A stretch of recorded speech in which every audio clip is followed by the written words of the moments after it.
Ինդոնեզիայի Սուլավեսի կղզում բնակվող Տորաչա ցեղը հայտնի է թաղման իրենց անսովոր ավանդույթներով։ Նրանց համար մահը ակրթարթային անցում չէ, այլ երկար գործընթաց, որի ընթացքում մահացածը մնում է ընտանիքի անդամ։ Նրանց ծեսերը կարող են ցնցող լինել, բայց դրանց հետևում թաքնված են խորը արմատավորված հավատալիքներ և ավանդույթներ։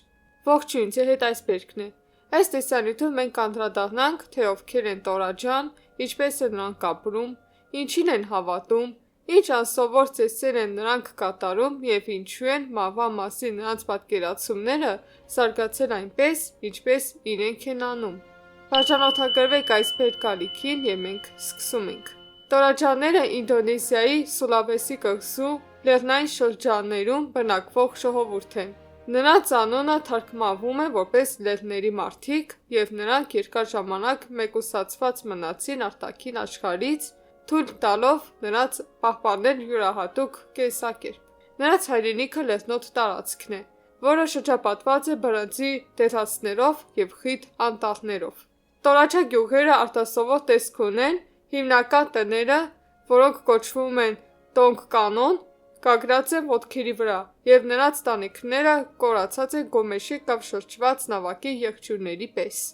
Այս տները փոխանցվում են սերնդեսերունդ և խորհրդանշում են ընտանիքի կարգավիճակը։ Տորաջայի կյանքի հիմնական աղբյուրը գյուղատնտեսությունն է։ Նրանք աճեցնում են բրինձ, կակաո, սուրճ, բուծում են խոզեր և գոմեշներ։ Այստեղ հատկապես կարևոր են գոմեշները։ Դրանք ոչ միայն անասուններ են, այլ հարստության ցուցանիշ։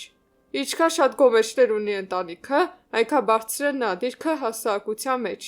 Եվ ամենակարևորը, այս կենդանիները առանցքային դեր են խաղում նրանց թաղման ծեսերում, բայց դրա մասին ավելի ուշ։ Նախկինում Տորաջան ուներ հետևյալ դասակարգային բաժանումները։ Արիստոկրատները ունեին հողեր և կատարում էին կարևոր արարողություններ, գյուղացիները զբաղվում էին գյուղատնտեսությամբ և արհեստներով, իսկ մնացած ամենացածր խավը ստրուկները կարող էին վաճառվել կամ տեղափոխվել այլ տոհմի։ Այսօր ստրկությունն այլևս գոյություն չունի, սակայն այս սոցիալական կառուցվածքի հետքերը դեռևս կարելի է տեսնել ավանդույթներում։ Ժամանակակից կյանքն աստիճանաբար փոխում է Տորաջայի ապրելակերպը։ Շատ երիտասարդներ մեկնում են քաղաքներ գումար վաստակելու, իսկ իրենց բնակավայրերում զբոսաշրջությունն ավելի ու ավելի կարևոր դեր է խաղում։ Հուղարկավորության տեսերը, որոնք ժամանակին վերապահված էին միայն տեղացիներին, այժմ գրավում են ճանապարհորդների ամբողջ աշխարհից։ Այնուամենայնիվ, չնայած արտաքին աշխարհի ազդեցությանը, Տորաջաները շարունակում են հետևել իրենց դարավոր ավանդույթներին և խնամքով պահպանում են կյանքի և մահվան մասին իրենց պատկերացումները, հարմարեցնելով ժամանակակից հասարակության պահանջների հետ։ Իսկ դուք ինչպես եք կարծում, կգա մի ժամանակ, երբ Տորաջա ցեղը կսկսի հրաժարվել իր այս ավանդույթ դարձած կրոնական համոզմունքներից։ Գրեք ձեր կարծիքը մեկնաբանություններում, իսկ մենք շարունակում ենք։ Տորաջաները ավանդաբար ունեն անիմիստական հավատալիքներ, որոնք կոչվում են Անուկ Տոդո կամ նախնիների ճանապարհը։ Սա պարզապես կրոն չէ, այլ կանոնների մի ամբողջ համակարգ, որը որոշում է, թե ինչպես ապրել, տուն կառուցել, տնային գործեր անել և ծեսեր կատարել։ Այս համոզմունքների կենտրոնում այն գաղափարն է, որ աշխարհը ենթարկվում է նախնիների հոգիների կողմից հաստատված խիստ կարգի, և կյանքում ամեն փոքր բան պետք է համապատասխանի այդ կարգին։ Տորաջաները կարծում են, որ մահից հետո մարդն անմիջապես չի գնում հաջորդ աշխարհ։ Հանգուցյալի հոգին մնում է մեր աշխարհում, մնալով ողջերի մեջ, մինչև թաղման ամբողջական ծեսը կատարվի։ Առանց դրա հանգուցյալը համարվում է ոչ թե մահացած, այլ միայն հիվանդ կամ քնած։ Հետևաբար մարմինը կարող է տանը պահել մի քանի ամիս կամ նույնիսկ տարիներ, քանի դեռ ընտանիքը բավարար գումար չի հավաքել հուղարկավորության համար։ Այս ամբողջ ընթացքում հանգուցյալը շարունակում է համարվել ընտանիքի անդամ, զրուցում է նրա հետ, խնամում մարմինը, թողնում ուտելիք ու խմիչք։ Թեև շատ տորաջաներ պաշտոնապես ընդունեցին քրիստոնեությունը 20-րդ դարում, նրանց ավանդական հավատալիքները չվերացան։ Նրանցից շատերը մինչ օրս պահպանում են Անուկ Տոդոյի ծեսերը, հատկապես երբ խոսքը գնում է մահվան մասին։ Նույնիսկ Տորաջայի քրիստոնյաները հաճախ եկեղեցական թաղումները համատեղում են հնագույն ավանդույթների հետ։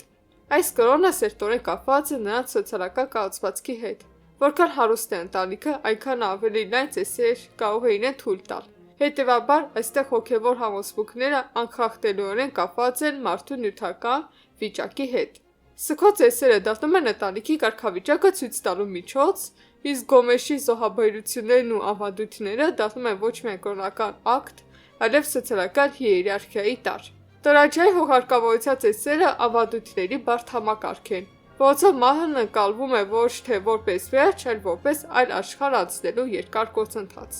Նրանց համոզմունքների համաձայն մարդն անմիջապես չի մահանում, նա դառնում է հիվանդ կամ քնած, եւ նրա հոգին մնում է ողջերի մեջ, քանի դեռ չեն կատարվել բոլոր անհրաժեշտ ծեսերը։ Եվ վերջապես գալիս է թաղման օրը։ Սկսվում է մեծ հավաքույթ, որը կարող է տևել մի քանի օր, երբեմն նույնիսկ մեկ շաբաթ։ Ողջ գործընթացը վերածվում է մեծ իրադարձության, որտեղ հարազատները գալիս են ամբողջ տարածքից, երբեմն նույնիսկ այլ երկրներից, եթե ընտանիքի անդամները հեռացել են գումար վաստակելու համար։ Գյուղը լցվում է հյուրերով, ովքեր նվերներ են բերում, արիստոկրատները խնջույքներ են կազմակերպում, հնչում է թաղման երգեր։ Տորաջայի համար սա պարզապես հրաժեշտ չէ հանգուցյանին, այլ կարևոր ծես, որի մասնակցում են բոլորը։ Արարողության առանցքային պահը գոմեշների զոհաբերությունն է։ Սա ամենադիտարժան եւ արյունոտ ծեսերից մեկն է։ Ենթադրվում է, որ գոմեշներն օգնում են հանգուցյալի հոգուն ավելի արագ հասնել հանդերձյալ կյանք, եւ որքան շատ գոմեշներ են զոհաբերվում, այնքան շուտ է նա կգնա այնտեղ։ Հարուստ ընտանիքները կարող են իրենց թույլ տալ տասնյակ, երբեմն հարյուրավոր գոմեշներ զոհաբերել։ Այս ծեսի համար հատուկ բուծված ու պարարտացված են դրանք։ Կենդանիներին բերում են հրապարակ, որտեղ հերթով մորթում են, որից հետո միսը բաժանում են ծիսակարգի մասնակիցներին։ Բոլոր ծեսերից հետո հանգուցյալի մարմինը վերջակալապես հեռանում է ողջերի աշխարհից, սակայն այն չի թաղվում հողի մեջ։ Տորաջան օգտագործում է թաղման անսովոր մեթոդներ։ Ամենից հաճախ դիակի հետ դագաղը տեղադրում են ժայռի մեջ, փորագրված հատուկ քարանձավներում կամ դամբարաններում։ Մոտակայքով տեղադրված է տաուտաուի փայտե արձանները, որոնք պատկանում են հանգուցյանին եւ ասել շարունակում են նրան ներկայությունը ողջերի մեջ։ Եթե երեխան մահանում է, ապա նրա մարմինը կարող է տեղադրվել ծառի բնի մեջ, ենթադրվում է, որ այն կշարունակի կերակրել երեխային, օգնելով նրան միաձուլվել բնության հետ։ Բայց թաղումից հետո էլ կապը մահացածների հետ չի խզվում։ Մի քանի տարի մեկ ընտանիքներում անցկացվում է ծես, որը կոչվում է մանենե կամ մահացածների տոն։ Այս ընթացքում հարազատների դիակները հանում են գերեզմաներից, մաքրում, նոր հագուստ հագցնում եւ ժամանակ են անցկացնում նրանց հետ։ Նրանք լուսանկարվում են, սրուցում, կարգի բերում շիրիմները։ Սա համարվում է նախնիների հանդեպ հարգանքի եւ սիրո դրսևորում։ Չնայած քրիստոնեության տարածման եւ ժամանակակից աշխարհի ազդեցությանը, Տորաջայի թաղման ավանդույթները պահպանվում են։ Նրանց համար մահը վերջը չէ, այլ միայն մի փուլ, որը պահանջում է բոլոր ծեսերի մանրակրկիտ պատրաստում եւ կատարում։ Կյանքի մահվան մասին Տորաջայի համոզմունքները զարգացել են դարերի ընթացքում եւ արտացոլում են նրանց մշակույթի խորը կապը բնության, հասարակության եւ շրջակա միջավայրի հետ։ Նրանց յուրահատուկ գաղափարների հիմնական պատճառը անիմիստական համակարգն է, որը մահը համարում է ոչ թե որպես վերջ, այլ որպես հոգու ճանապարհի շարունակություն, մնալով ողջերի մեջ մինչև ծեսերի ավարտը։ Այս գաղափարը վերածվեց Ալուկտոդոյի կրոնական պրակտիկայի, որը ընդգծում է նախնիների պաշտպանմունքը եւ կյանքի եւ մահվան որոշակի կարգի պահպանումը։ Սուլավեսի լեռնային շրջաններում, որտեղ ապրում էր Տորաջա ցեղը, կյանքը լի էր վտանգներով եւ գոյատևումը հաճախ կապված էր հավաքական ջանքերից։ Նման հանգամանքներում նախնիների եւ հոգիների հետ կապ պահպանելը կենսական է դառնում։ Նրանց թաղման ավանդույթների ձևավորման գործում էական դեր է խաղացել տեղի մեջավայրը իր դաշան կլիմայով եւ անմատչելի տարածքներով։ Նրանք լեռնային տեղայինքնում քարանձավները բնական ընտրություն են գերեզմանատեղերի համար։ Այստեղ կարելի է դիակը պահպանել եւ ծեսեր կատարել առանց այն խնդիրների, որոնք կառաջանային գետնի մեջ ավանդական թաղման դեպքում։ Ավելին կարևոր է հասկանալ, որ այս համոզմունքները սերտորեն կապված է ցեղի սոցիալական կառուցվածքի հետ։ Տորաջան հստակ տարբերություն չէր դնում մասնավորի եւ հանրայինի միջև, եւ մահը ընկալվում էր որպես իրադարձություն ամբողջ գյուղի համար։ Հուղարկավորությունը ոչ միայն հրաժեշտ է մարդուն, այլ նաեւ հարստություն, իշխանություն եւ կարգավիճակ ցույց տալու ալիք։ Մինչ ավելի հարուստ ընտանիքներն ավելի շատ հնարավորություններ ունեին այնածավար ծեսեր անցկացնելու, աղքատները միավորվում են արարողությունն անցկացնելու համար։ Դա մի տեսակ հավաքույթ էր, որտեղ բոլոր օգնում էին միմյանց եւ մահը դարձավ կարևոր հանգրվան ամբողջ հասարակության համար։ Բայց ինչու այս ավանդույթները շարունակում են գոյություն ունենալ այսօր։ Նույնիսկ քրիստոնեության գալուստով եւ արտաքին աշխարհի ազդեցությամբ Տորաջայի հավատալիքները չվերացան։ Քրիստոնեությունը թեև իր հետ բերեց նոր կրոնական գաղափարներ, սակայն չկարողացավ ամբողջությամբ տեղահանել հին ավանդույթները։ Դա պայմանավորված է նրանով, որ Տորաջայի համոզմունքները խորապես արմատավորված են նրանց առօրյա կյանքում։ Շատերի համար հեշտ չէ սահմանակից դնել ավանդույթի եւ նոր կրոնի միջև։ Քրիստոնեությունը հարմարվել է ինտեգրվելով տեղական ավանդույթների տարրերը, եւ շատ ընտանիքներ շարունակում են եկեղեցական թաղումները համատեղել ավանդական ծեսերի հետ։ Այս խառնումը Թորաջայի համար դարձել է իրենց նախնիների հետ կապը պահպանելու, ինչպես նաեւ իրենց ինքնությունը մշակութային ժառանգությունը հաստատելու միջոց։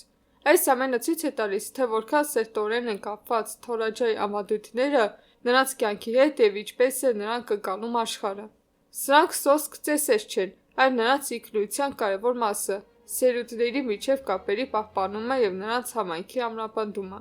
Այսպիսով Թորաջայի հողարկավորության ծեսերը պարզապես արարողություններ չեն, այլ հավատալիքների բարդ համակարգ, որը խորապես արմատավորված է նրանց մշակույթի եւ աշխարհայացքի հետ։ Այս ավանդույթները արտացոլում են մահվան յուրահատուկ ընկալումը որպես անցում, այլ ոչ թե վերջ եւ օգնում է պահպանել կապը նախնիների բնության հետ։ Չնայած արտաքին կրոնների ազդեցությանը եւ հասարակության փոփոխություններին, Թորաջայի հավատալիքները մնում են կենդանի եւ շարունակում են կարևոր դեր խաղալ նրանց կյանքում, միավորելով համայնքը եւ ամրապնդելով նրա մշակութային ինքնությունը։